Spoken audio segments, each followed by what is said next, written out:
August 10ರ ಒಳಗಾಗಿ ವಾಣಿ ವಿಲಾಸ ಸಾಗರಕ್ಕೆ ನೀರು ಹರಿಸದಿದ್ದರೆ ಜಿಲ್ಲಾ ಉಸ್ತುವಾರಿ ಸ್ಥಾನಕ್ಕೆ ರಾಜೀನಾಮೆ ನೀಡುವುದಾಗಿ ಕಾರ್ಮಿಕ ಸಚಿವ ವೆಂಕಟರಮಣಪ್ಪ ಹೇಳಿದ್ದಾರೆ.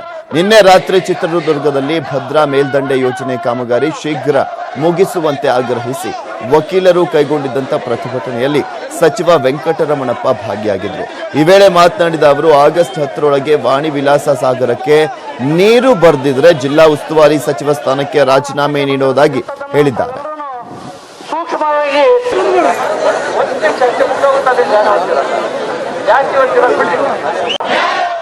ನೀರು ನಮಗೂ ಬೇಕು.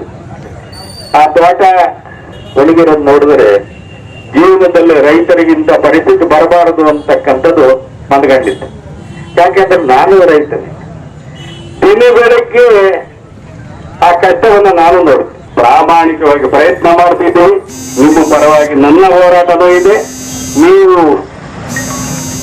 ಆಗಸ್ಟ್ 10ನೇ ತಾರೀಕು ಒಳಗಡೆ ಬಿಡುಗಡೆ ನಾನು ಈ ಜಿಲ್ಲಾ ಉಸ್ತುವಾರಿ ಮಂತ್ರಿಗೆ ರಾಜೀನಾಮೆ ಕೊಟ್ಟು ಬಂದಿದ್ದು. ಅದಂತೂ ಸುಳ್ಳು ಹೇಳ್ತಕ್ಕಂಥ, ನಾನು ನುಡಿದಂತ ನಡೀತಕ್ಕಂಥವು. ನಾನು ಬಹಳ ಪ್ರಾಮಾಣಿಕವಾಗಿ ರೈತರ ಪರವಾಗಿರ್ತಕ್ಕಂಥದ್ದು. ನಾನು ಒಬ್ಬ ರೈತ. ಆಗಸ್ಟ್ 10ನೇ ತಾರೀಕು ಒಳಗಡೆ ಬಿಡುಗಡೆ ನಾನು ಈ ಜಿಲ್ಲಾ ಉಸ್ತುವಾರಿ ಮಂತ್ರಿಗೆ ರಾಜೀನಾಮೆ ಕೊಟ್ಟು ಬಂದಿದ್ದು.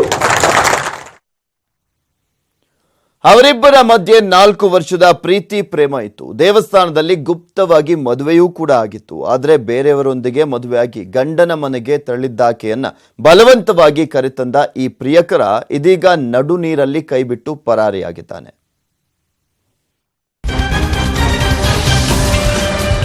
ಹೀಗೆ ಮನೆ ಮುಂದೆ ಪ್ರೀತಿಸಿದವನಿಗಾಗಿ ಬ್ಯಾಗ್ ಹಿಡಿದು ಕಾಯುತ್ತಾ ಕುಳಿತಿರೋ ಇಬ್ರು ಹುಲಿಗೆಮ್ಮ. ರಾಯಚೂರಿನ ದೇವದುರ್ಗದ ಮಿಯಾಪುರ ಗ್ರಾಮದವರು.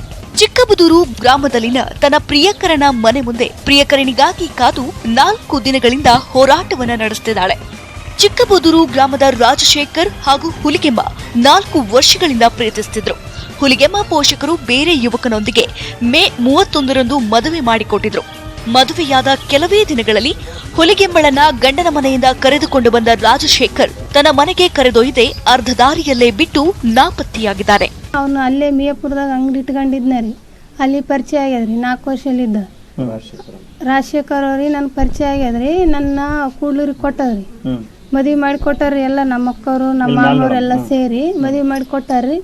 ಕೊಟ್ರ ಅಲ್ಲಿ ಕೂಡ್ಲೂರಿಗೆ ಬಂದ್ಗೇಸಿ ಒತ್ತಾಯಲಿದ್ದ ಪೂರ ಗಂಡ ಸಡಿ ಸಂಸಾರ ಮಾಡಬೇಡ, ನನ್ನ ಜೊತೆ ಮಾಡೋಂತಿಗಿ ಅಂದು ಬಲವಂತಿಂದ ಕರ್ಕೊಂಬಂದು ನಡೆದಾರಲ್ಲಿ ಬಿಟ್ಟು ಹೊಡೆ ಹೋಗ್ಯಾನ್ರಿ. 4 ದಿನಗಳ ಹಿಂದೆ ದೇವದುರ್ಗ ಪೊಲೀಸ್ ಠಾಣೆಯಲ್ಲಿ ಹುಲಿಗೆಮ್ಮಳನ್ನ ಮದುವೆಯಾಗುವುದಾಗಿ ಪೊಲೀಸರ ಮುಂದೆ ಒಪ್ಪಿಕೊಂಡಿದ್ದ ರಾಜಶೇಖರ್ ನಾಪತ್ತೆಯಾಗಿದ್ದಾನೆ. ಮದುವೆಯಾದ ಮಹಿಳೆಯನ್ನ ಅಪಹರಿಸಿ ನಡುದಾರಿಯಲ್ಲೇ ಕೈಕೊಟ್ಟಿರುವ ರಾಜಶೇಖರ್ನನ್ನ ಕೂಡಲೇ ಹುಡುಕಿ ಕೊಡಬೇಕು ಅಂತ ಮಹಿಳೆ ಕಡೆಯವರು ಆಕ್ರೋಶ ವ್ಯಕ್ತಪಡಿಸಿದ್ದಾರೆ. ರಾಜಶೇಖರ್ ನಾಯಕ ಚಿಕ್ಕಬೋದರು ಈ ಹುಡುಗಿ ಹುಲಿಗೆಮ್ಮ ಎಂಬ ಒಂದು ಹುಡುಗಿ ತಮ್ಮ ತಾಯಿ ಅಕ್ಕನ ಒಂದು ಜೊತೆಯಲ್ಲಿ ತಂದೆ ಇಲ್ಲ ಈ ಹುಡುಗಿಗೆ. ಈ ಒಂದು ಅನಾಥ ಮುಗ್ಧನ ನೋಡಿ ತನ್ನ ಒಂದು ಕಾಮ ಪ್ರತಿಷ್ಠೆನ ಆ ಹುಡುಗಿ ಮೇಲೆ ಪ್ರಯೋಗ ಮಾಡಿ ಆ ಹುಡುಗಿಗೆ ಏನಂತಂದ್ರೆ ಕಿರುಕುಳ ಕೊಟ್ಟು, ನಾನು ನಿನ್ನ ಸಲುತ್ತೀನಿ, ನಿನಗೆ ಮದುವೆ ಮಾಡ್ಕೊಂತೀನಿ, ನಮ್ದು 30 ಎಕರೆ ಜಮೀನು ಅದ, ನಿನಗೆ ಒಂದು 5 ಎಕರೆ ಕೊಡ್ತೀನಿ. ಆ ಹುಡುಗಿನ ಕಿಡ್ನಾಪ್ ಮಾಡ್ಕೊಂಡ್ಬಂದು ಈ ದೇವದುರ್ಗದ ಬಸ್ ಸ್ಟ್ಯಾಂಡ್ನಲ್ಲಿ ಬಿಟ್ಟು ಪರಾರಿಯಾಗಿದ್ದಾನೆ. ಅತ್ತ ಸಂಪ್ರದಾಯಬದ್ಧವಾಗಿ ಮದುವೆಯಾದ ಗಂಡನೂ ಇಲ್ಲ, ಸಂಸಾರ ಮಾಡುವುದಾಗಿ ನಂಬಿಸಿ ಕರೆದುಕೊಂಡು ಬಂದ ಪ್ರಿಯಕರನೂ ಇಲ್ಲದೆ ನೊಂದ ಹುಲಿಗೆಮ್ಮ ಸಂಕಷ್ಟದಲ್ಲಿದ್ದಾಳೆ. ಇನ್ನಾದ್ರೂ ಇವರಿಗೆ ನ್ಯಾಯ ಸಿಗುತ್ತಾ? ಕಾದು ನೋಡ್ಬೇಕಿದೆ. ಶರಣಪ್ಪ ಬಾಚಲಾಪುರ, ನ್ಯೂಸ್ 18 ಕನ್ನಡ, ರಾಯಚೂರು.